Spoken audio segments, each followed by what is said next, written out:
with mud.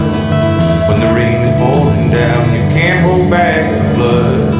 Stampede's rolling, stampede's rolling, stampede's rolling, stampede's rolling. Hello, everybody, and welcome to the Rock and Horror Popcast Show. As always, I'm your host, Rob, up here in Studio 217 in Hopatcong, New Jersey. And in celebration of Pride Month, which is the whole month of June, it really is, it's the every month of the year, in my opinion. But we are very, very pleased to welcome into the studio Robert Bannon. He is a singer, he is an actor, he is an activist, he's a teacher, he's a little bit of everything, and most of all, he's my friend.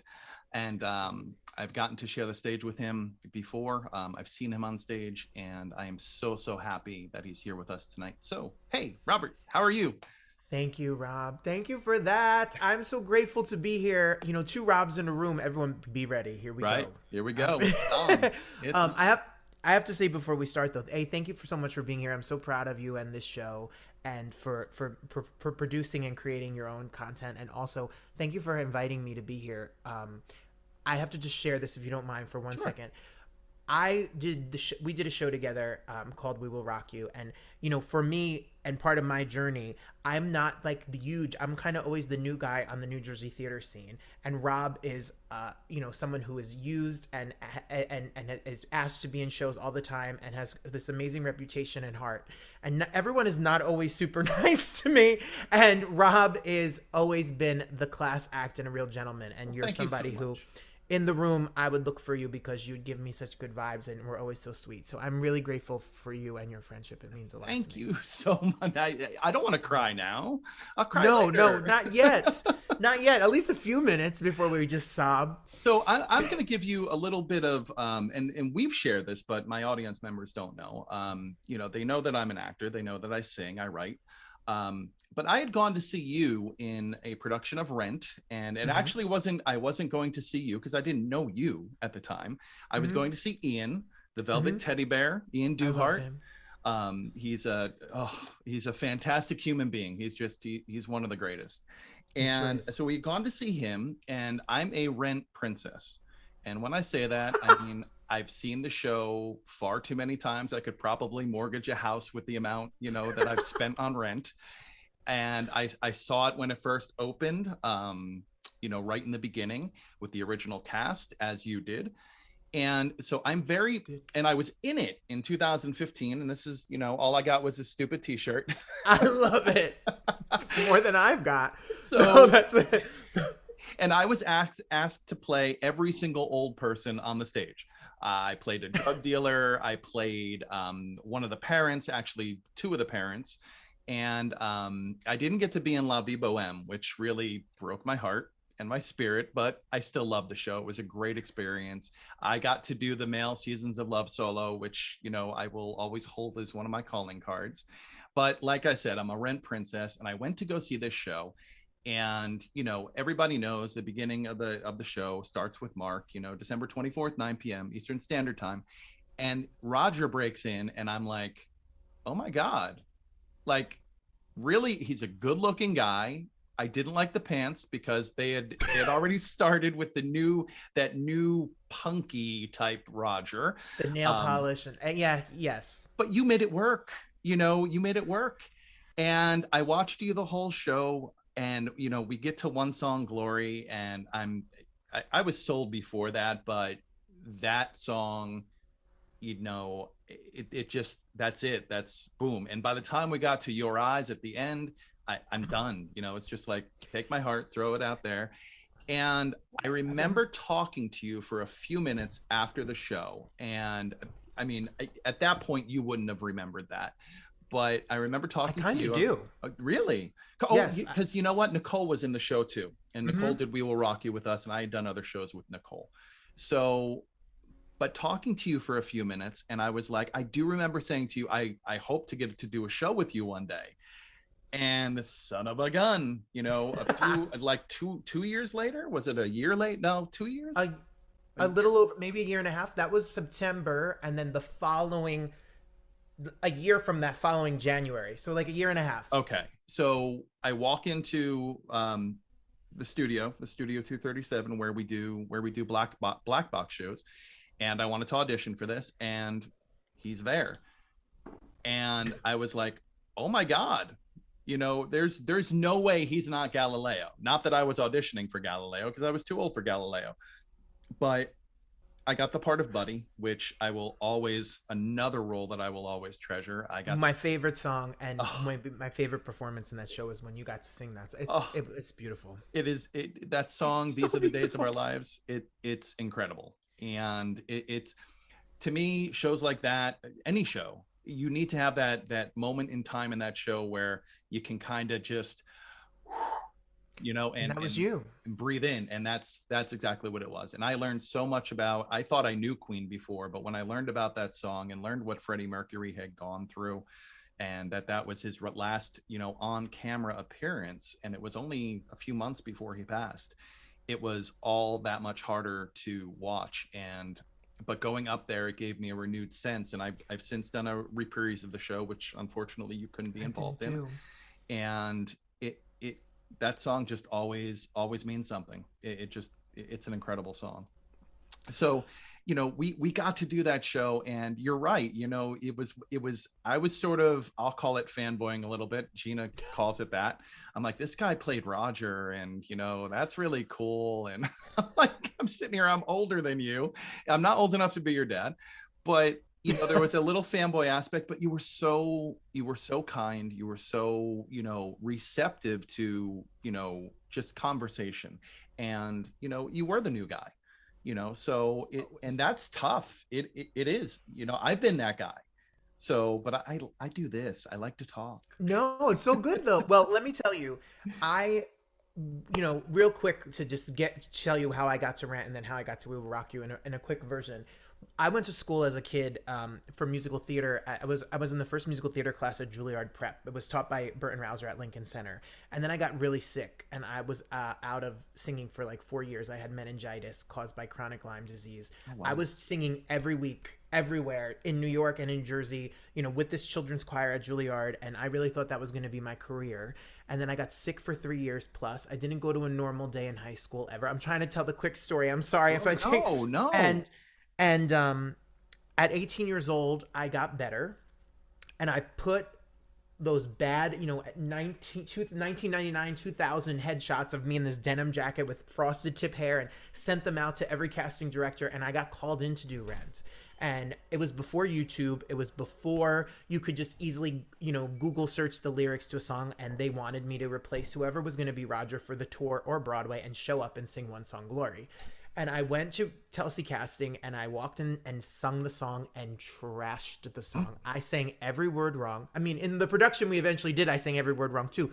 But that's besides the point. No, not to that song. But I left that audition feeling like the pressure and the years that I had lost and everything that had gone on made me disconnected and disheartened by it. I didn't have the shell and courage to step forward and do musical theater or sing anymore. I went to school, changed my major in college, and became a school teacher.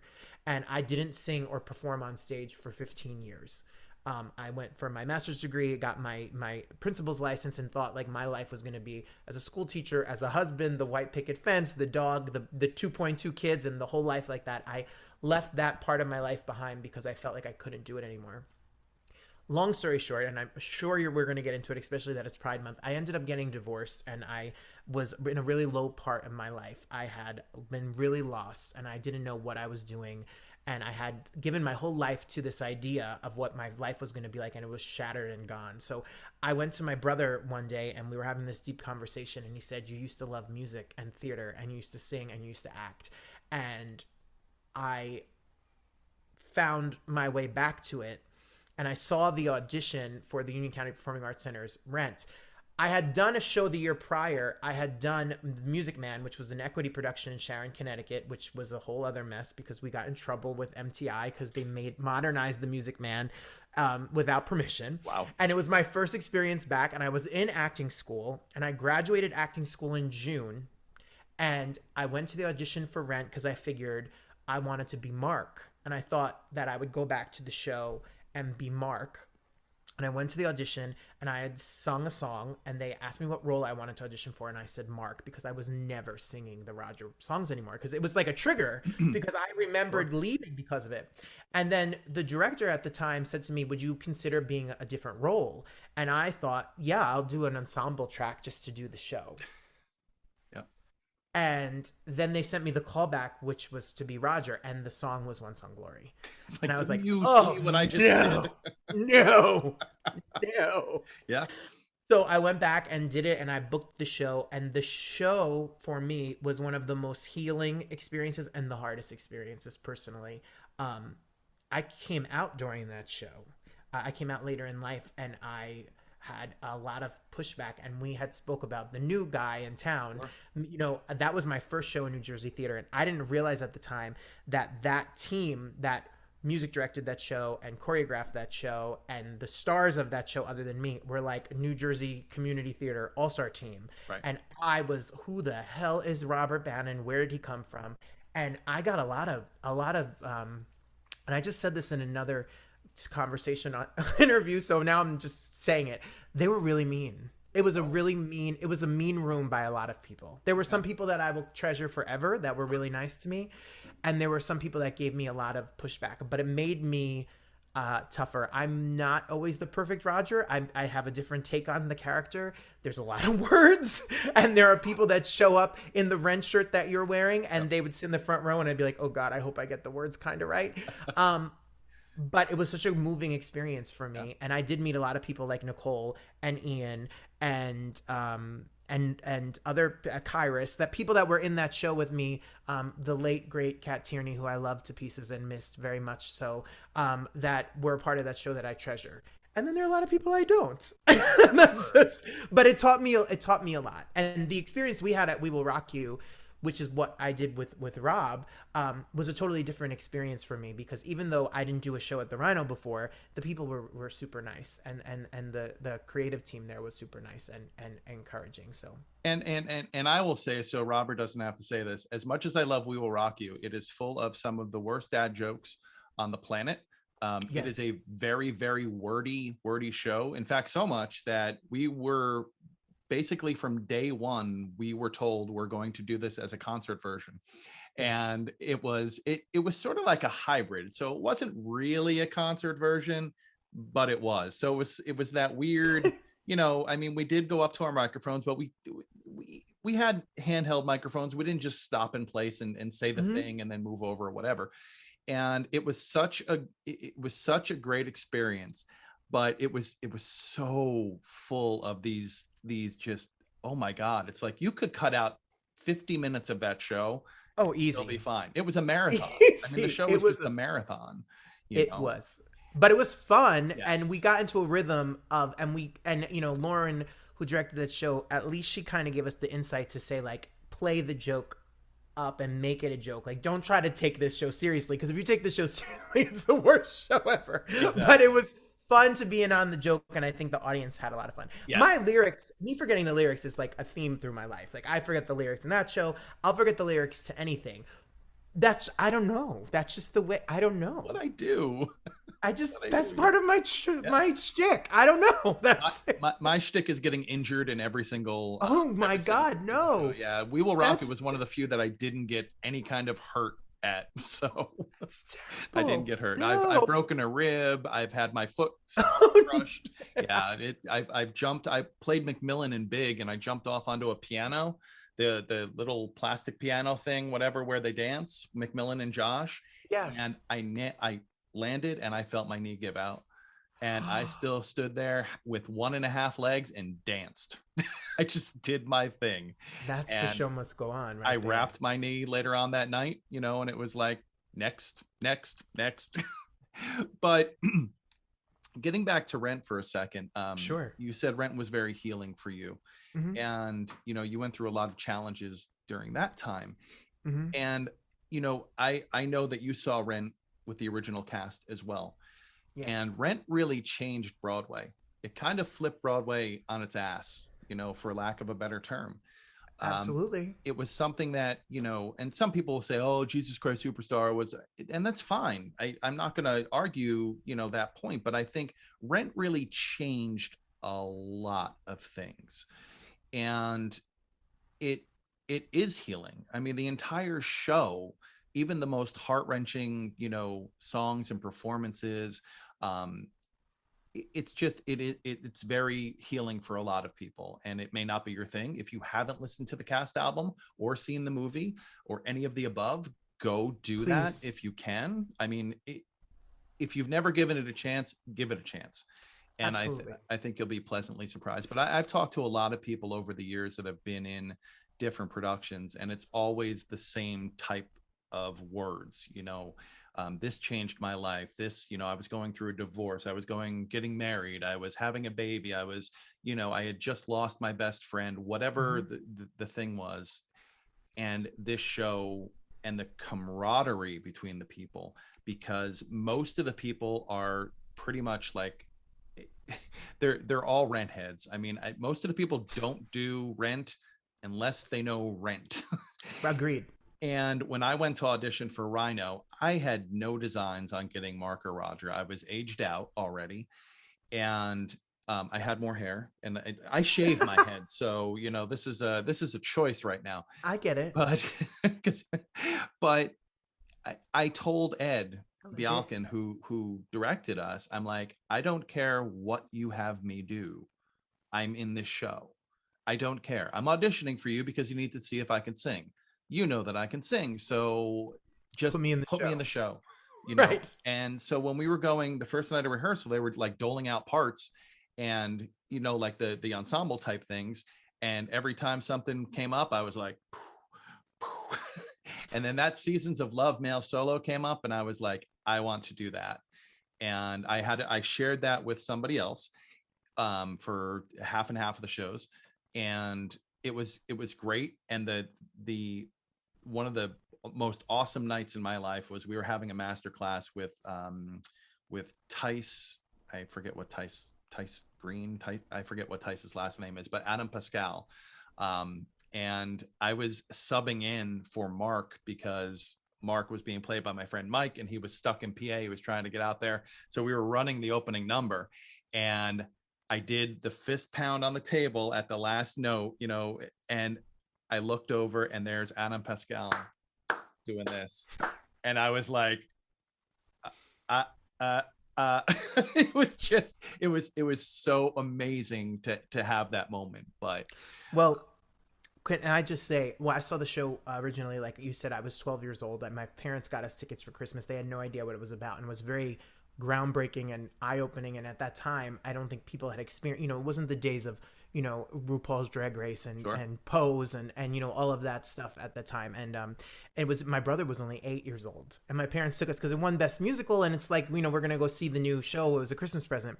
Fast forward doing the show, and then I started an online show last year called Quarantine Cabaret and Cocktails, which was a weekly show that we had people on from Broadway and music and whatever. And Adam Pascal did the show. And and I told the story about the lyrics to One Song Glory, and he finally vindicated my life and said that he had the words taped to the damn table. Nice. So because the words are tricky to One Song Glory, and he's like, you can mix up a phrase and it rhymes and then you're all out. So I was like, finally, 20 something years later, I am vindicated by the man himself. It wasn't just me, it's the song, and the song Hallelujah. Is just tricky. Thank God. It's I've done that in certain shows before, whether it's just writing like if I have to list something, a lot of times, like I'll just write the 4 letters, whatever, the 4 things on my hand, just the first letter of each one. And then I could just kind of look down real quick without anybody noticing, and boom. But sometimes that screws you up too. Yes. Sometimes it gets even worse. Yes, agreed. And anytime I could have the words with me for anything, they're there. I know it doesn't look as nice. Well, I did a show, a one-man show at 54 Below before the pandemic, and I didn't want the music stand in front of me the whole entire time because it's distracting. If you're sitting in the front, you can't see me. But I had it right next to the drum kit because it was like whenever I had a moment where I was like, what is the first line? I could just like casually walk over and look, because being nervous about the words makes you forget the words. Yep. So It's one of the things that I do like about going and doing like independent films and things like that, because I can take my script and I can read it real quick, go out, do the scene. If I screw it up, come back, read the script again, and then just keep doing that. And I've done that. So, Agreed. But That's way better. when you're on stage, you're literally naked. So there's like no room for error. You can't stop and say, ah, shit, I forgot. And nope. And that's what I think TV, no shade to television, but if you see people film TV or films, like you get those takes again, they have someone stand in for lighting and stuff when you get to a certain place. You get to read your script right away. You put your script down, you could have it off. It's a totally different beast. But when you're on that stage and that show starts and you're out there, you better have a lot of people around you who can help you out, because if you're lost, you're sunk. It's done, and no one's gonna stop. And everybody, there will be people that just sit there and don't let you flounder. So in the in the redux or the reprise of "We Will Rock You" that we did outside, I had a focal seizure in the middle of the show. And it was during one of Buddy's biggest scenes, and I could not get the words out of my mouth. So it was the first time it had actually happened on stage. And a focal seizure is just basically a freezing. Like I hear a word here, I have to say purple, and I can't get the word purple out of my mouth. I hear it, but I can't push it out. And I sat there and I couldn't even move my eyes really much, but I saw Gina, and Gina knew something was wrong. And it froze me. And I had the script, as you know, like we did, and We Will Rock You, the script was right there. And I think that even scared me more. But Lauren Ann, she pulled me out of the abyss, because she just picked up the line and ran with it. And, you know, when I was growing up and seeing things on stage and watching actors, I was like, how do they do this or that or the other? And now I know, because now I've been part of that. You know, in one show with Rent, I couldn't find my pants in the green room, so I missed the opening to the ending of Christmas Bells. The last Christmas bells are ringing, because I was the lead voice there. So all of a sudden I hear the, you know, do do do do do do, and I'm like, oh no, I'm down here. I have no pants. Somebody better sing. And sure enough, somebody did. You know, but I caused somebody to miss a lighting cue, so I got yelled at afterwards, and I'm like. It happens. It happens. Yeah, it happens.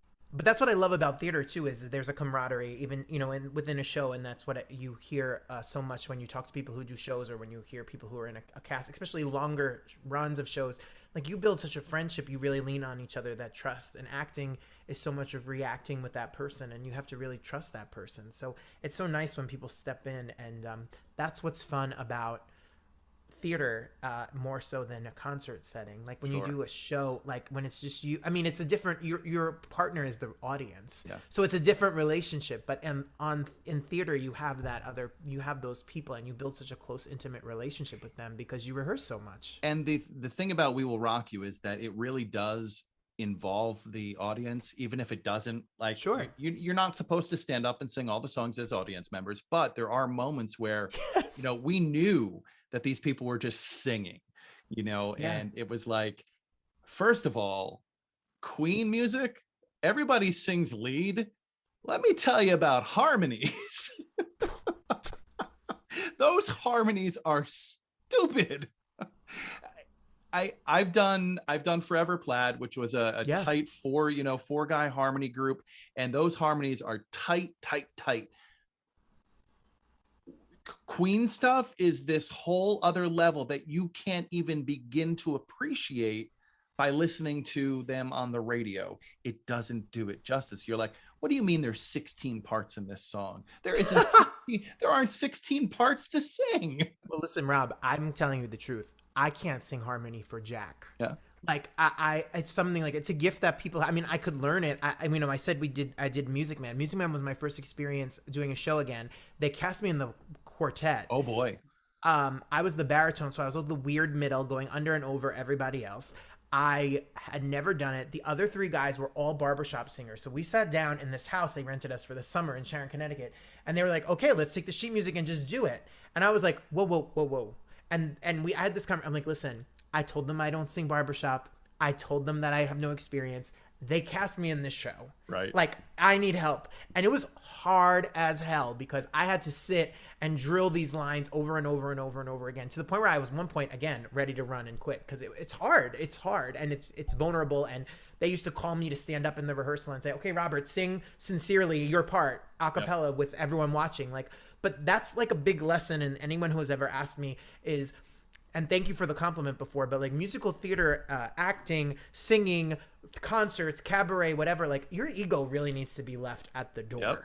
Like, this is a team effort. Even if you're the star of the show, like, you're only as good as all the support you get around you. So I kind of just remember, like, it's not about me. It's an ensemble piece. It's the piece together, and try to be as nice and as friendly and as caring as you can be. And like the voices that we had in We Will Rock You, I mean, I could say that almost any one of them, and if all of them are watching, all of you, I hope you're watching, could have been a lead Absolutely. in any show, you know. And it's that really makes something better, because if you have all of those strong voices behind you, if you're in the ensemble, and I've spent a lot of time in ensemble, it's you need to make that part your own. You can't upstage anybody, but you can make that experience and that part of being part of the team your own. And you know what, someone might see you and say, hey, you know, blah blah blah. Well, you know, I hope this isn't a offensive thing to say. The ensemble, I'm not trying to be mean to the people that are principals. The ensemble are the people that really love it. Sure. Because you're principal in the part, you're going there because there is an ego involved. It's my show, I'm doing the show. But when you're putting in the time and effort to sing, you know, 6-part harmonies and memorizing these parts, and you're not that person, like, that's someone who loves theater. That's someone who really loves music. Right. I'm not saying that people that have different roles aren't, and that you can't do both, and everyone wants to do both, but like, it is a hard job because the ensemble makes the show good. And one of the things that Loren did, I think, for us completely, you know, you were a lead, I was a lead, obviously, it was take the ensemble pieces and give them things to do that might not have been perfectly in the script or whatever. Agreed. But gave them things to do. And that's important. Rent was the same way. I got to pretty much do everything. I think I spent more time on stage than some of the principal actors, but it's the ensemble is very, very, very important. And I tell people all the time, you know, they some people get discouraged. Well, I didn't get this, or I didn't get that, or get the other. It will happen. At some point, it's going to happen. Either you're going to hit the right age bracket for something, right, or you're going to hit the right voice range for something. You know, I was always a bari tenor, and as I got older, I went from that to bari bass. And then I got, for whatever reason, I got slapped into these bass roles. Like I was Smudge in Forever Plaid, and I got slapped into that bass role. And you'll get there too, Bannon. You'll get there too. I know. You'll be singing. You'll be singing Chain Gang anymore. I don't want to sing anything high ever again. But you know, and then when I joined the Maplewood Glee Club, I ended up. They offered me, like, they wanted me to sing bari, and I was like, yes. And I found my bari voice again, which was very, very nice. I was able to find that. But if people out there that don't know harmony, try to learn it if you can, because it will help you do things. It's a skill. I was at a recording session this week for friends of mine who are doing an album, and it's a musical theater album that will be out in August, and they were the chorus, and they were 8 singers singing in real time, 8-part harmony in isolation booths in a recording studio, sight reading. That's just crazy. And it was, watching it gave me the worst anxiety ever, because the show is in it takes place in Uganda, so there's a lot of Ugandan accent and words. Oh, wow. So you have a music director who's going over this stuff once, and you have to be able to nail it. It's just a skill. And I'm like, these 8 people in this room right now can walk into any show and play any track because they could read music and do harmony like that and do sessions and anything. Like, that's such a skill set that so many people don't have. So if you are a kid and you could learn harmony and music theory, you're gonna step up and you're gonna book a lot of work. Yeah, I couldn't do harmony for the longest time. And I mean, I'm one of these people, when I sing next to somebody, all of a sudden I go to them. Me It too. doesn't matter. Like they could be Me too. it could be a female soprano, and all of a sudden Me I'll be too. trying to be like, ah, and it doesn't work. I get So it. when I had the right musical director, and in this case it was Rich Lavallo, he recorded my entire part, sang bass throughout over the soundtrack, not the cast album, but the soundtrack to Forever Plaid. He sang my bass part, and I recorded it, or he recorded it to MP3. I put it into my iTunes library, and I listened to it every single day for the last like 3 weeks of the before the show, and boom, got it. Yeah. And now I can't. It ruined me for some things because now I pick out harmonies in all of these songs, and it's like I don't want to do that. I just want to enjoy music again. It's that muscle memory, though. It's Exactly. real. Now you were just saying about the album that they were recording, and you said Ugandan. Is that the Witness Uganda album? Okay. Yes. So were they the people that were behind the song that you just released? Yes. Okay. I had gotten divorced, and I was seeing a lot of theater because theater makes me happy, music makes me happy. I went to a TDF booth, and Witness Uganda was called Invisible Thread at that time, and it was playing at Second Stage, and I bought a ticket, and I went to see the show, nothing about the show, and after the show, I tweeted the creators, Matt Gould and Griffin Matthews.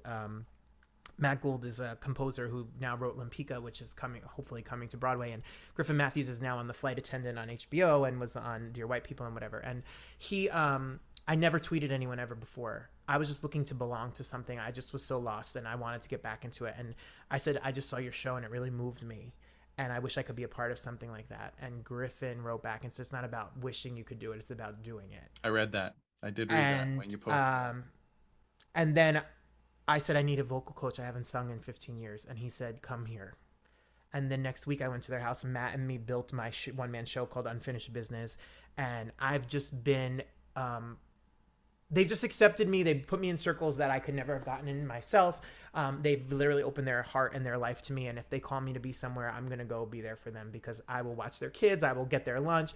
They taught me something so long ago. Matt sat with me and I said, I'm so scared. I had such a bad experience. Like, what if I get called to a casting director? What if I get book a show and there's directors there that have experience? And he said, artists are a whole bunch of people sitting in a room who are trying to make something happen and have no idea how to do it. Sure. There's nothing to be scared about, because they don't know what they're doing. You're not going to know what you're doing. And together you're going to make something, and hopefully it works. Fake it till you make it, in a way.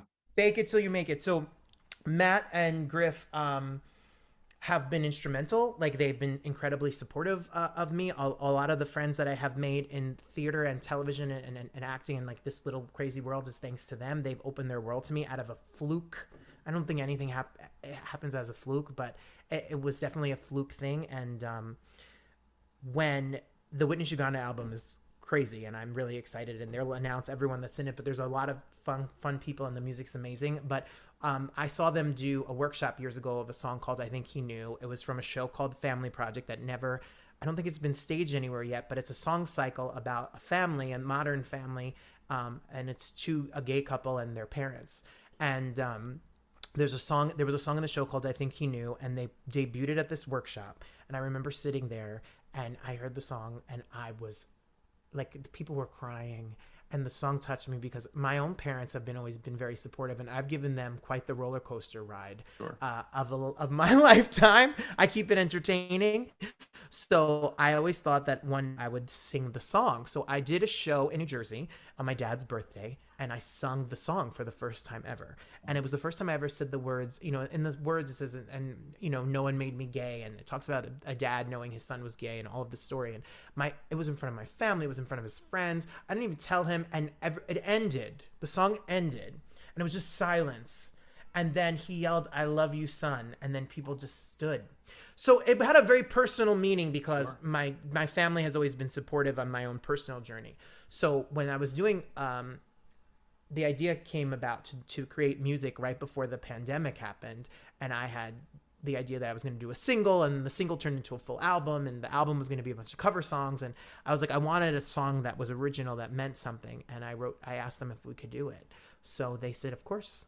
So Matt played on it, and they gave it to me for nothing. Wow. They just gave it to me. And the video came out, and I'm happy that it is out, and it hopefully touches people. It's not I say it's not. Yeah, obviously it's an LGBT song, but it's also a song about a dad and a Yeah. son, more so. So I hope that people who my own I don't mean to talk too much. I'm sorry, but my own personal journey, I was empowered to be more vocal about my sexuality and my journey, and the idea that people's journey is not concrete. It's not black and white, gay and straight always. It's a complex issue.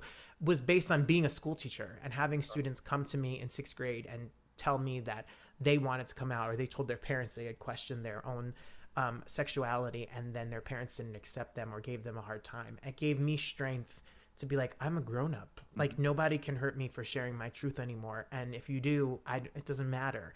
And they gave me that courage. And it's scary. It's sad that we live in a world where we have 8-year-olds and 9-year-olds not being able to tell their parents something, becoming so overwhelmed with guilt and anxiety that they're killing themselves. We have prepubescent children killing themselves, Literally. and that's not acceptable. I mean, nobody killing themselves is acceptable, but I mean, for God's sake, these kids aren't even in high school and they're dying, and it's because people, and I'm looking at a window of social media in front of me because I have my Facebook page is still open, and I don't know why, but I look at that, and these kids are out there and they see this, and it's not like when you were in school or I was in school, and we have a little bit of an age gap between us, but when we went home from school, that was it. It was over. The thing was over. Whatever the problem was, it was over. You might have to face it the next day, but now these kids are getting bombarded on TikTok and Twitch and Facebook and Instagram, and the bullying doesn't stop. And I spent 3 years on the Board of Education trying to implore people to change certain things, have social media policies, hold bullies accountable, have a tribunal at school, because kids were dying and they're continuing to die, and it's because nobody can be who they are. My oldest daughter is bisexual. She is proud. When she came out, and I always kind of had an idea, but when she came out, she told me, she goes, Dad, I was scared, because I was like, why didn't you tell me if you've known? I said, she knows me. I'm one of the most accepting people that there is. And she said, because once I told you, it was real. Yeah. And that stuck with me. It was like, once I told you, it was real. Well, in my head, I'm like, wasn't it real before? No. Because if only you know, and the person that you might be with or involved with or whatever, that they know, or if you're just by yourself, once you tell somebody, that thought is out in the air and it's real. And it shook me, because that part made me feel like I failed as a parent. Like, you should never be scared to tell me something, even if I'm 1,000 miles away from you. I don't want you to ever feel that way. And it hurt me, and it made me feel like I failed because of that. And I've watched your story, I've listened to your story, and I love the fact that your father is at the end of that video. Gina and I both were just like, oh, it was great. And I won't spoil the end of the video for the people, but what happened at the end, that final, scene, or 15 seconds, that was beautiful. It is such, and people are calling it, I've read it a bunch of times, calling it an LGBTQ anthem. And, hell, that's a badge of honor, number one. Absolutely. I would tend to agree with that. I remember showing Gina, and when I heard it the first time, I didn't think anything of that part, but there's the part where, the son goes back to Pittsburgh, and Rob, you do your research. I like you. What he talks about with his dad is what we hear in society all the time. Oh, you're gay, you were molested. Oh, you're gay, someone hurt you, in some way or another. And I don't know a lot of people like that. One of my closest friends in the world, he knew when he was 8 years old, watching a girl run on the grass, tackling boys. And he was like, I want to feel that closeness, but with boys. So I want to be that girl, not transgender, but he wanted to, he knew, and he tried to date girls. He tried to do his thing, and it didn't work. And he was another one that, his life could have ended up tragic if he didn't find acceptance, number one. and if he didn't accept himself. And I think that's the part that a lot of people don't understand. They think they can sit behind a keyboard and be like, "Blah, blah, blah, blah," and I get it. they don't realize what they're doing to people. They just don't. I was in 7th grade the first time someone called me a fag. It was written, spray painted on the bathroom wall of the boys' bathroom. And Robert Bannon is a fag. And I would be mortified to go home or tell the school because I didn't want to put attention to something that people had been saying or how they made fun of me. You know, it was something that was constant. I wasn't a jock. I'm not a butchy guy. I was really involved in singing in musical theater. And you know, my story. The reason I tell the story, and I tell the story about this, is because, you know, when I was sick for those years, I didn't have the normal growing up experience. I didn't have 13, 14, 15, 16. So I didn't go on the first date. I didn't really have time to adjust to who I was. And when I was 17 and I got back into life, I had started a part-time job, and met a girl, and I loved her. I love her to this day. She's my best friend, and I appreciate her. And we spent 16 years together, and we were married. It wasn't that I knew I was not like everybody else. It was just something that for me, it was like, if you love somebody, you love somebody. I would have spent forever with her. We didn't get divorced because of my sexuality. It was a repressed, unspoken kind of thing. I just never wanted to deal with it, and I thought I wouldn't have to. But come up with a plan. Let God, you know, they say, like, if you want to make God laugh, tell him your plans. When she left and I was alone, the biggest trigger and fear was that I was going to have to address this, because moving forward, I knew that I wasn't going to be in a relationship with a woman anymore because I didn't want to. Sure. But I love her to pieces, and she's one of my best friends to this day, and we actually work in the same school. Which is a fun time. If you ever come in the lunchroom and you see two ex-wife and ex-husband eating lunch together and being civil, people look at you like, what the hell is going on? It would seem like that happens more often in marriages that have that, and they get divorced for whatever reason, whether it's because the other person was gay. But it seems like those people tend to come back together and figure out an understanding of some sort. But it's great that you were friends. She was my best friend when I was 16 years old. Like, I adore her, and I love her to pieces. And she gave me the greatest gift ever, which was she gave me freedom. So to figure out who I was, because I would have been locked in those chains for the rest of my life.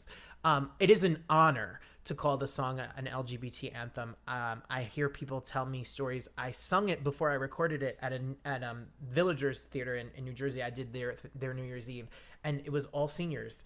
And I was like, this song's going to go over like a lead ball. And then people came up to me after the show and said, I had a brother who never was able to come out, or I had a best friend who was never able to come out. And I thought of them because I wish their dad would have said that. That is rare, privileged air that I get to be the person to share this. And I've never robbed in my life growing up. If you would have told me, if you looked at my calendar and said, all right, he's singing at Englewood Pride and he's singing at North Jersey Pride, and I would have been petrified, because I would never think that would be my lot in life, to tell this story and to tell my story and be comfortable enough in it. But it just feels like it's time. I'm very proud of the song, and I'm really proud that I get to hopefully be a voice for people who don't have the courage to do it. And I have to say, and this is for another shout out for one of my friends that's out there, Gina Trish. They actually raised the pride flag in Blairstown, New Jersey on Saturday. And it was the first time in their history, Robert, the first time. And I live in Sussex County, New Jersey, and it's a little different up here. And not everybody, I'm not knocking my county. I love my woods and my rivers and my deer and my bear. I love it all. But it's a little bit different. And to see in Warren County that flag be raised, and we so wanted to be there, but we couldn't go. But to see that event happen was just stunning. And it was like when DACA, for people up here, it was like when DACA happened, nationwide. It was that big. You're like, holy crap, this is Blairstown, New Jersey. This doesn't happen here, but it's happening. And, there's haters out there, well, pushing agenda. And I read a comment by somebody on social media, of course, and they're like, oh, like all the nudity in films and all the sex scenes in films and all the, the short skirts that the girls wear and this, that, and the, all they're doing is pushing straight sexuality. And this person was 100% correct. It's like nobody's pushing anything. You get these people that say, "Oh, well, I don't mind that they're gay as long as they don't touch me." Is that a problem? Like, is someone walking around touching you just randomly? Hey, it, the guy yesterday, one of our buddies, Hank, Donald's husband, said it doesn't rub off. No, you can't catch it. It's not contagious. Trust me. And people don't choose. It's not easy. It's something that is I love the movie Love, Simon, because there's that scene in the movie where it's like, imagine if the straight kids had to tell their parents, and all the parents were like, "No, you're straight. I'm so upset." Like, it's not something easy. It's uncomfortable. You told your story about your daughter. Like, even the most supportive parents, my parents are very supportive. I never was worried about them. It's still a scary thing because, as your daughter said, you say it, it's real. It's like a stamp. Yep. It's like forever. I remember once hearing Rosie O'Donnell talk about why she didn't come out as a lesbian, and she said, because every time someone writes about me for the rest of time, it'll be like lesbian comedian, lesbian TV star. Like, you're a full person. You have a whole life, even if people don't write straight actor or straight singer or straight whatever. And it's a label. It's a civil rights issue. Yep. It's a civil rights issue now that, I think that, politics aside, when you could have disagreements about politics, but when you talk about people, then there's a line there, because it's just people. It's just people trying to live their life. And I'm a big proponent, and sometimes, I'm not judging other people's art, but like, there's a stereotype about the gay community that they cheat on each other. Everyone does drugs. Everyone's in a Speedo. No one has a good family. There are beautiful LGBT families that exist in this world, who are raising children, who are pillars in community and in business, who love each other, who have families that support each other. And I'm really a firm believer in trying to normalize what the gay experience in this country looks like for so many people, instead of seeing just what sometimes the media portrays as this party lifestyle or this, I think that there's a beauty in a lot of people's families out there that don't always get seen. So I loved that this is a story that's not a coming out story. It's a coming through story. Right. He knows who he is. Yeah. The kid knows, and it's not my story. I didn't write the song, so it's not my story. It's really Griffin Matthews' story, but he knows. He doesn't come out in the story. The father knows who he is. The father has questions, and they finally have a conversation. So I liked that about the song a lot, because it wasn't like a kid trying to figure out who he is. Right. He's comfortable who he is. So yeah, and it's a beautiful story from top to bottom. It again, and I guess it's because of my familiarity with you, is that I know who you are. I know a lot of your story. I've learned some stuff today. But knowing you and knowing when you're singing that song, and I went through to do the teaser trailer for this episode, the first one, and I was like, I don't want to cut any of this song out from a distance.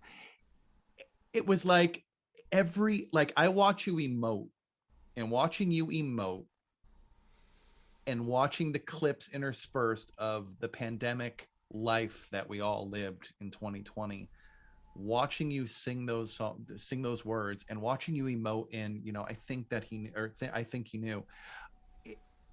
It's just, I don't have words, and that, I think that's the best compliment that I could give you, because I don't know how to shut up. I don't have words. It's stunningly gorgeous music, and I'm sure, and I've heard you sing so many other things, I'm sure the entire album, which is called Unfinished Business, there'll be links to pre-order in the description below this video. But and if you're just listening to this, there'll be descriptions there'll be links in the description of the podcast that you're listening to right now. But you've done something magical. You've taken your life experience, you followed your dream.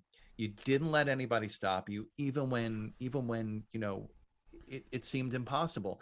And we've talked about your weight and things like that, and going through that, and falling on your face at a Broadway audition. And I can't even imagine. And I tell people all the time, And you had mentioned something before, like how the ensemble is so important and how you need to put your ego in check. And I've talked to younger actors before, maybe somebody doing their first show as an adult or whatever, and they're like, well, don't you get really nervous? I said, every single time before I walk out on that stage, I said, I always allow myself to feel that. Whatever you need to feel, you feel it. Because if you go out and you think you're going to be awesome, you're going to suck. That's the truth. I don't care what anybody says. Frank Sinatra needed a teleprompter in his final years. Absolutely. You know? Yes. You're not the best in the world at everything. No. And you've got to be okay with that. So watching you come from that monumental one song glory, crash and burn and go through this whole other experience in life and then pick up the pieces, come back and do what you're doing now should inspire the hell out of everybody that watches this, that listens to this, that doesn't listen to this and just sees, something about this man. And, you told me, and I'm going to share a little bit of the private conversation that we had, but you told me when I sent you the trailer, you said you weren't all those things. And I'm here to tell you, you are all those things. Everything that I said you were in that trailer, you are. And that's not to give you that ego boost. It's just who you are. I came to you 4 days ago and said, here's the thing, and I'm going to be completely honest. I'm going to get a little bit naked here, but I don't have a co-host this time around. People that listened to me before I had my other co-host, I'm petrified to do a solo episode. It's really like, I have all the material. I know what I want to say, but not having anybody to talk to is driving me insane. No, you're so good at it. So I said, you know what? And it was the day that you released that video. And I was like, let me reach out to him and see what's up. And I didn't expect anything. I was like, well, maybe he will, maybe he won't. And you came back and you had such enthusiasm and it made me feel so good. And that's the other thing that you do, man. You exude this goodness, it's just, you exude it and it's infectious. Well, and so thank you for that. No, please. Thank you for having me. I know this is an episode, and I know that hosting something is hard. It's really hard, and it's really hard to do it virtually because you don't have like the same social, like the cues and the timing, and it's super hard, and it's hard to book guests, and it's vulnerable. You ask people to come on your show, and I'm really flattered that you would think that I'm worth having a conversation with. To go to your point about the journey, the reason why the album, and thank you for the plug, and I hope it's as good as you just built it up to be, but it has amazing songs. It has great duets on it. It is a labor of love, truly. It was all done during the pandemic virtually. It's a puzzle piece put together. It's nothing was done in the room. It was all done at home studios and sent to LA to be mixed together. So it took 16 months because it wasn't like we could just go into a studio over a weekend and do an album. We all did pieces individually, and it's self-funded, and it's on LML Music, and will be everywhere on July 2nd. You can pre-order, and I'm done with my plug, on Amazon.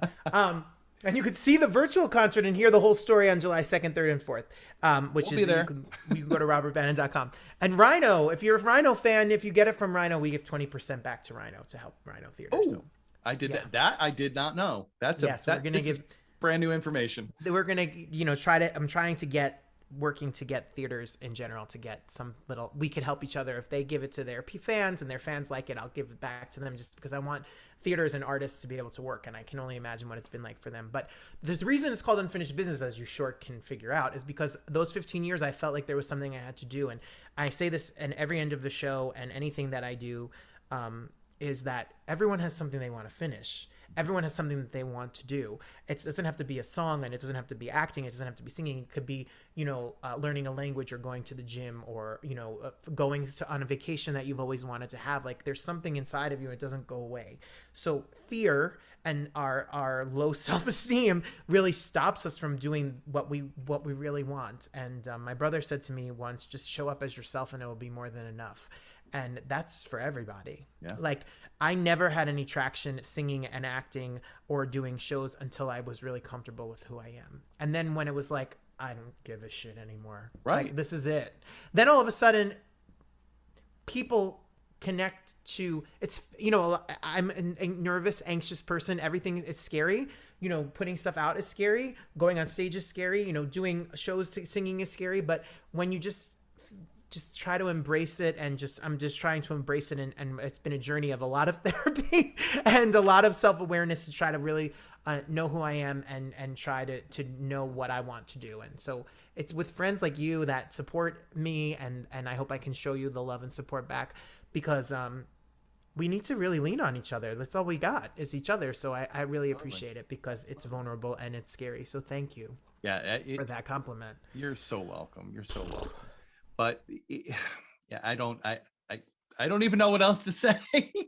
You know, we've spent the better part of an hour here, and I don't know what this will be edited down to, but we spent a better part of an hour here, you know, basically hurling love back and forth to each other. And that's how I feel about you. And that's how I feel about you. And that's Gina feels the same exact way. I mean, it's how we feel about you. And you know, again, I'm so grateful, because I don't know that if I hadn't done We Will Rock You, I don't know that we would have ever crossed paths again. And I do think things happen for a reason. I truly 100% believe that. I don't know if you want to call it fate or karma or circumstance, whatever it is, but it's just, this is what community theater, regional theater, Broadway theater, for the people that are way up there, you know, like people that you've talked to in the past couple weeks, but it's this community that we have. And I'm always proud to say that I'm an actor. Yes, I dance on stage, not well, but I dance on stage. I sing. Better than me. I've worn a skirt, you know, I've worn a blonde wig. I was, you know, I was a transvestite, not, you know, and I've done things on stage that if you were to say that to me 25 years ago or 30 years ago, I would have been like, yeah, okay, I'm not going to do that. And it's, you know, with like your video, and I talked to you about Billy Elliot before.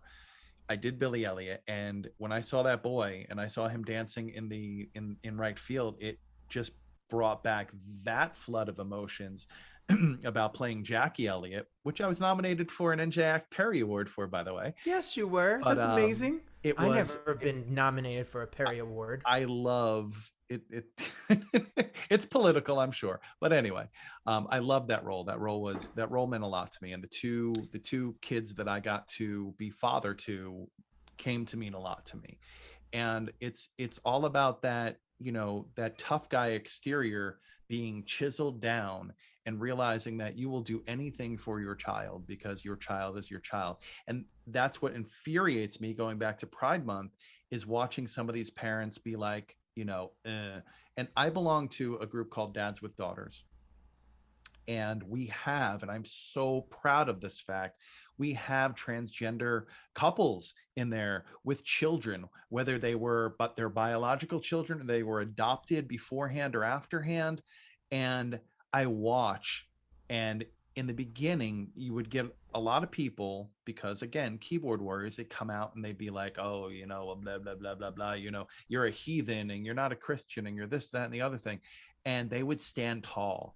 And watching these parents that have daughters stand together and be like, you know what, we're just not listening to your crap anymore. And I became a moderator of the group, and I find nothing more pleasurable than taking some backwards thinking person that won't even open his mind a little bit and being like, guess what, you're done. You can't be part of this anymore. We don't censor free speech. We don't have a problem with you saying, well, my religion says that that's wrong and I don't agree with it. Well, that's fine. Did you have to type that? Maybe not, but I'm not going to you know, say anything about that.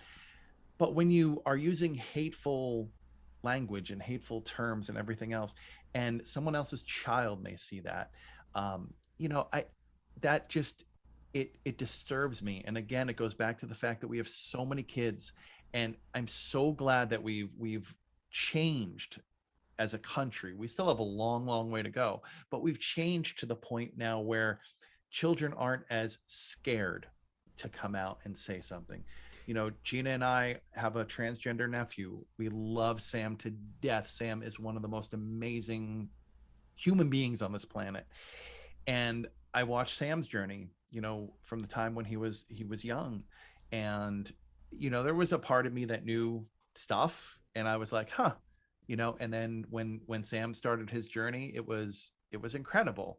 And, you know, we've watched him grow into this amazing young human. You know, he's 18. He's not really a young human anymore.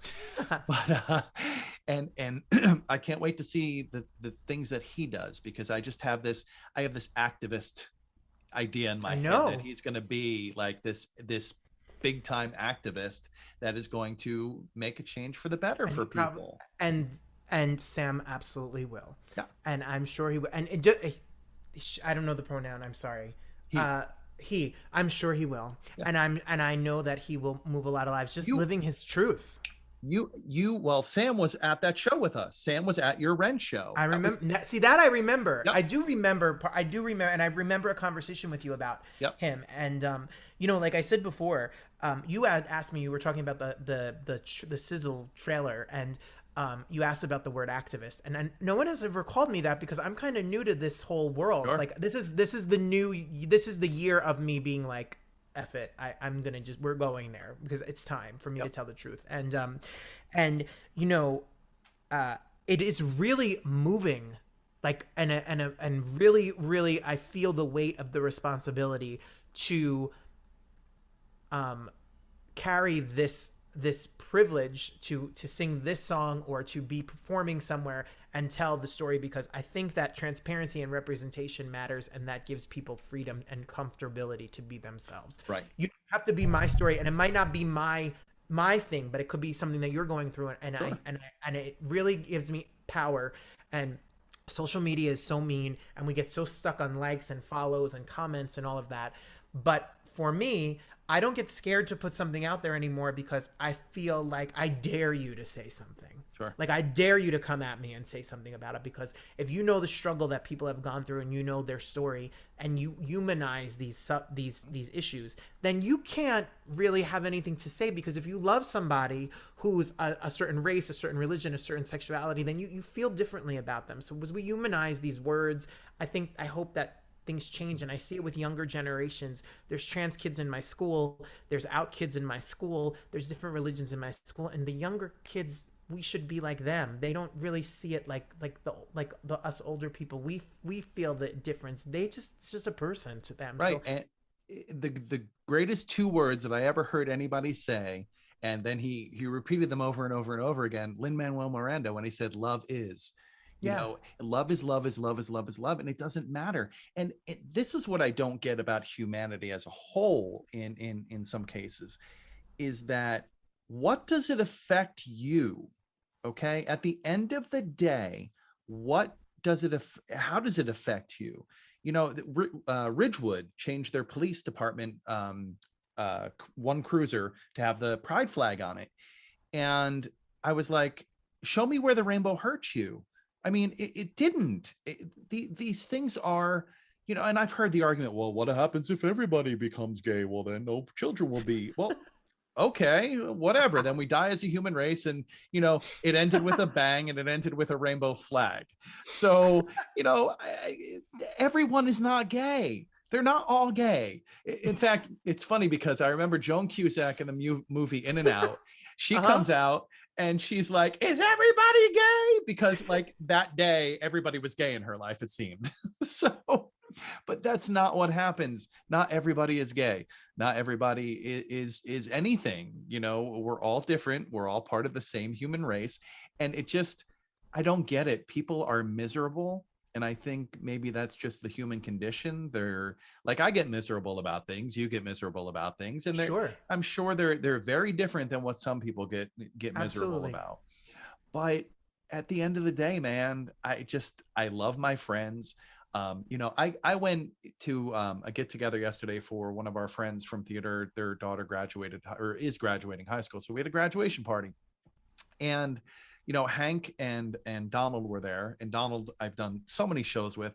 And again, him and his husband, Donald and Hank, they've adopted I'm going to get this number wrong, and I'm so sorry, Donald, because I know you will listen to this, but they've adopted I hope 3 or so. 4 children, and some of them have had special needs. There's been special conditions, but they're Black too.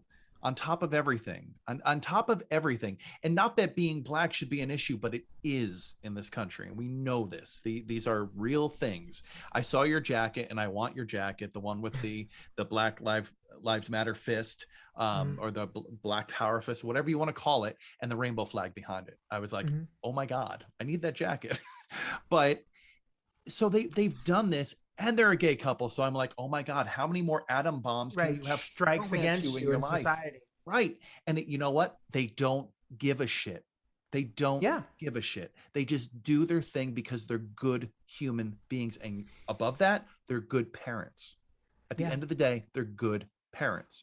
You know, Well, and I hope they're watching. They're the people that are on the front line. Like, you know, I sing a little song, but like they're living their truth in their life, and they're you know they're the ones that put their money where their mouth is. So if yeah, you're watching, it's things have to change. Things are changing. I think things are changing for the better. And I think we're evolving as a society, and that scares some people. You know, people just want the good old days. And you know what? I loved high school. I loved being, I love being around my high school friends when we find a way to get together. Frank Tedisco, you know Frank. yeah, We graduated I know together. Frank. You know, we've known each other for every bit of, oh my God, 35 years or more. Oh my gosh. And it's just, we can be apart from each other for a while. We pick up where we left off, but we talk about the glory days and things like that all the time. But I still have a 9 to 5. I still have creating to do. I still have other things to do. I've children to make sure that they get through college okay and things like that. So it's nice to live back in the good old days, but you know what? There were a lot of scary parts of the good old days. And Agreed. like my aunt, I mean, my aunt was gay. I know she was gay. I don't think anybody else realized that, or if they did, it was a dark secret. But she had the friend that she'd always bring around. That was Aunt Dot's friend. That's all we knew her. Aunt Dot's friend. I think her name was Linda. I literally knew her as Aunt Dot's friend. So You see so many stories like that. yeah, and I grew up in northeastern Pennsylvania, for the first few years of my life, and it was definitely not, it was looked down. Ooh, Right. no, can't do that. Can't. And it's like, what Right. effect did that have on your life? Whether Robert Bannon kisses a girl or a guy, I'm still going to have to go to sleep at night and wake up to work in the morning.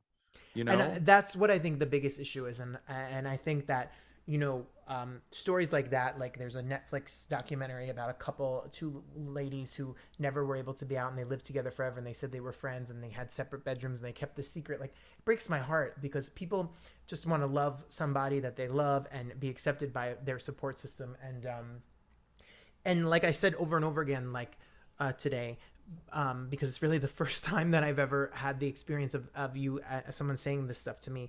Like I said, I really feel honored to be able to be a catalyst for somebody, because I keep, as you self-promote and you get comfortable just like you do for the show, it's an uncomfortable thing to just be like, buy my music, listen to my show, come see me July 30th, come see me here, come see me there. But with this particular piece, it's not about me. It's about, I really hope somebody hears it, or I hope there's a dad who gives their son or daughter a hard time. I hope that there's a parent or a friend that sees it. I hope it humanizes things a little bit and teaches people, because I think that we all have something to learn. And I when talking about theater and walking into the room and being one of the new people there, like I try to always remind myself, like, there's a lot of people who know more than you. Yep. So like, try to take from them, and like, you don't walk in and be like, I know everything. And when we were talking before about the We Will Rock You and me coming to the Rhino, just before I forget, I walked into that. I saw the posting for that. I don't know where I saw it. I knew nobody in that show. No one asked me to come to that audition. And I just wanted to sing Queen because I thought, selfishly, that the Bohemian Rhapsody movie was coming out. So if I was in that show, it would look good and it was timely. And I was like back on my musical theater hustle and grind and auditioning. And I was like, okay, let's do the show. And, like, truly everything does happen for a reason. So going back to, me seeing Invisible Thread, Witness Uganda, and then being able to, 6 years later sing their song and be in this space, And the same thing with meeting you and all of the people I've met through this experience. It's very overwhelming, because I sit back and think about, the journey, and it starts to make sense, Mm-hmm. and why things happened the way they happened, even when I didn't understand them at the time. So, I saw someone once said life goes on and gets better. And I think that that's really true. So for people that are watching, that are struggling with something, life does go on, and it will get better, and it will make sense one day. And when you're in the middle of it, it sucks when someone says that to you, because you don't want to hear that. But it's true. And At least i- if you're out there and you're listening, whether it's now, whether it's 5 years from now, 50 years from now, whenever you get to hear this, and you go out and you listen to that anthem, and I'm going to call it an anthem, thank you. but no matter what space you're in, there's always someone that's willing to listen, always. And I'm looking Absolutely. right in the camera now, which is kind of hard when I'm trying to watch Robert over here. Same. I'm like, No, it's like, where is he? He's over here. There he is. my eyes are all So, but if you're in that space, no matter what the problem is, no matter what you're feeling, and you need help and you need to talk to somebody, there are people that you can talk to. If you know Robert, if you know me, we both have YouTube channels. You're on my YouTube channel right now watching this, or you've clicked it through Robert's, whatever. Reach out to one of us, just send a note and say, hey, I'm struggling, because I think it's that important. And Robert, if that song and if one person listens to that and figures it out, and sometimes it's all it takes. Music is a universal language. Music will always be a universal language. It finds you where it needs to find you. It hits you where it needs to hit you. I say it, and I think I said it in the first episode with Mike Henneberger. Robert, listen to that episode, because his story is stunning. But you breathe each lyric in and you live each lyric out. And that's what I've done with music. Music has been my catalyst and my driving force to get myself out of whatever. I literally have a playlist called Scattered Emotions on my Apple Music, because that's exactly what it is. It has King Diamond and it has, Beethoven. I mean, it's ridiculous. But if you need that person to talk to, there's someone there. And someone that might be going through the same struggle that you're going through. So reach out. And I've done that, by the way. I have friends of mine, that I have just literally seen someone post something. I have a friend named David Simmons, who is a background singer. He's with Postmodern Jukebox or whatever. He wrote this amazing piece, about on coming out day, about how much he hated himself growing up and how much he was taught to hate himself through to his church and family and whatever. And I'm only sharing this story because he shares it. And he's my buddy now, because I just saw him and it struck a chord with me, and I reached out to him and said, your story relates to me.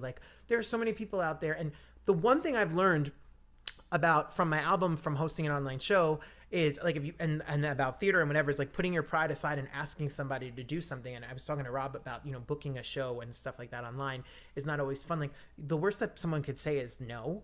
And it takes a little bit of guts to just be hey, I'm doing something. And so if someone inspires you or moves you, it doesn't mean they'll respond, but share that, because more than likely they have their own journey and you can maybe get some answers. And you could definitely reach out to me, and I know you could reach out to Rob.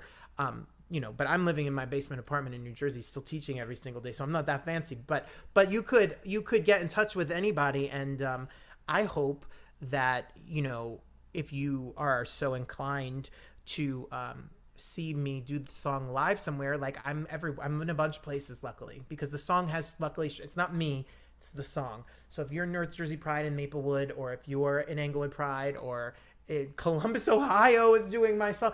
Wow. We're lucky that we are that there's a bunch of places that are DC in the fall. So it's spoken to somebody, and that's thanks to Matt and Griff, and that's thanks to Andrew Griffin, who arranged it, and that's thanks to Loren Smith and Johnny Rogers, who did the background part. It's not my song, it's the song, and I'm just lucky enough to be one of the people who will get to sing it and do it. I have to tell you that I remember watching American Idol years ago, and I was always a huge Clay Aiken fan. Mm-hmm.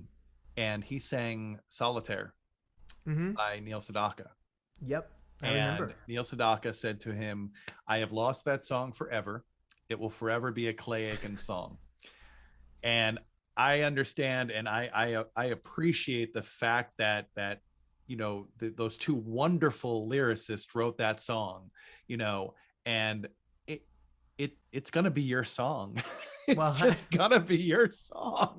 well, it's the same thing with, what's weird is the same thing with From a Distance. I never was going to sing From a Distance. Like, I was never on my bucket list of songs to sing, but someone that I was working with originally had said, would you ever sing From a Distance because of the pandemic?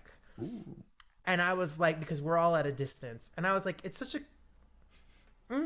it's a time. I remember the video. It's 1993. It's the Desert Storm. It's Gulf War, and Bette Midler's Black and White, and she's singing the song. And I know it's a Julie Gold wrote the song, and other people had the idea. And then I thought, like, I get it. And then when we put the video together, and I asked people on Facebook to send pictures in, and then we arranged it, me wandering the beach and whatever, was the idea that sometimes the music takes on a life of its own, and that song definitely kind of did.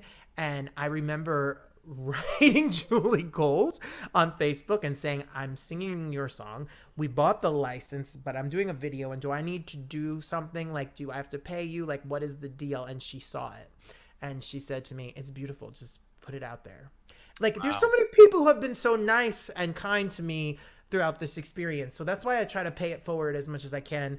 And I would be honored for this to be my song. And that's what Matt and Griff had said to me. They were like, it's your, like, take care. It's like, you took good care of our baby. Yeah. And that's how it feels like an honor. So I'm forever going to be singing it. I feel like if I get the chance to do. There could be worse things to do, Robert. There are a lot worse things. Yeah. Has Bette Midler heard it? Do you know? No, we tried to tag her, and we, Mark Shaman, who wrote Hairspray and all of that stuff, and Legally Blonde, and he actually arranged that song for Bette Midler, and he did my Quarantine Cabaret and Cocktail show, and he commented on it, and Julie commented on it, and we tried to tag Bette and tag Bette and tag Bette and tag Bette, and we never. She's very political, and her Twitter tweets and stuff are political, and that's cool, and she's badass like that, but yeah. I was like, oh my God, if she's heard the song, but no, but it's weird because it's like, I'm doing a Bergen County Arts Festival, and they have a 20-minute set of music, and usually, like, and now I'm like, not to be cocky, but I'm like, I have songs, like, these are my songs, like, I have my own little set, like, I have my own little shtick of songs that I get to do, so I'm excited to do them, and like, as I keep shamelessly plugging, but July 30th, it's my first show back in New York City or New Jersey. It's at 54 Below, and we'll do the album in its entirety. July 21st, I'm doing my first show in LA. Speaking of American Idol, Michael Orland is playing piano. He's the vocal coach for 16 seasons. Wow. So like we are gonna try to put this music out there the best way that I can and see what happens. And we will leave it on a happy note. Again, finish your business, Rob. Everyone. That's right. Everybody. Unfinished we're doing. Business. So the album is called Unfinished Business. It is available for pre-order right now.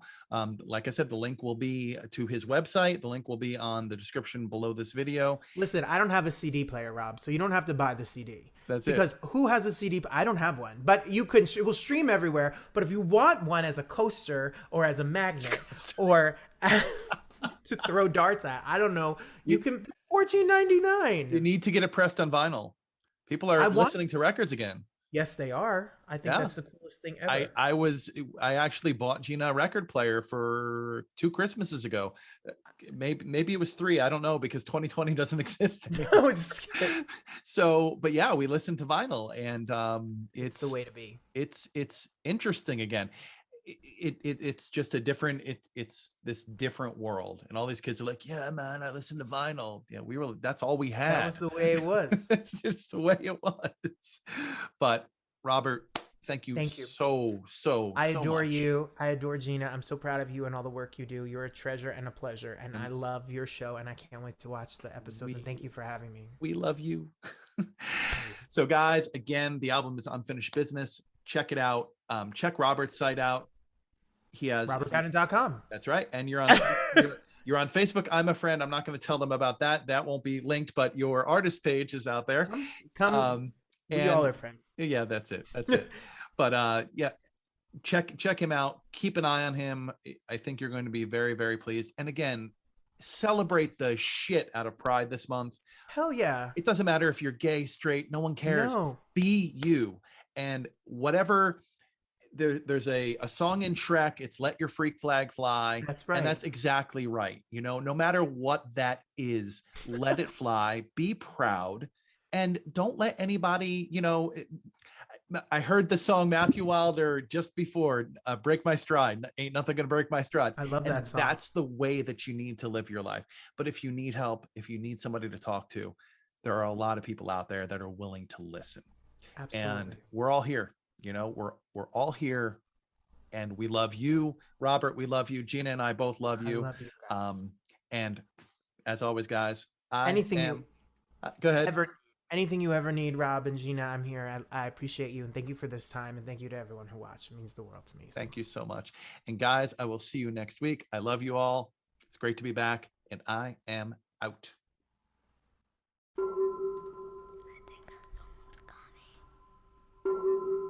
The Rock and Horror Popcast Show is brought to you by Dockside Productions, recorded in Studio 217 in Opatcong, New Jersey, and mixed through the magic of Audacity. Our theme song is The Flood from the album Brightside by Mike Hers, and can be found on Apple Music and Spotify. Please check us out on Facebook, Twitter, Instagram, TikTok, and YouTube. Like, follow, and subscribe to be kept up to date on everything new.